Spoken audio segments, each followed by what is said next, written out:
Is ngayong hapon.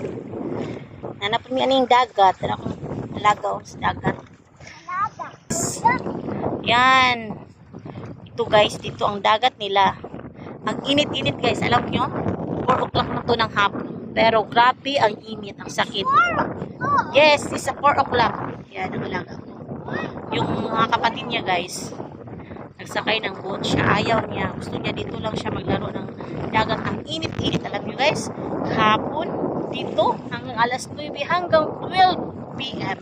9 a.m. hanggang 12 p.m. kami dito, kaming dalawa guys. Ito mga building nila guys. So ito beach nila guys dito sa Kuwait guys. Yan. Tingnan yung mabuti guys ha. Don't forget follow me and watching my vlogs. Then share for my vlogs. Yan, itong dagat nila guys, hindi ito pure na dagat. Ano lang to, gawa na dagat. Pero may pure na dagat sila.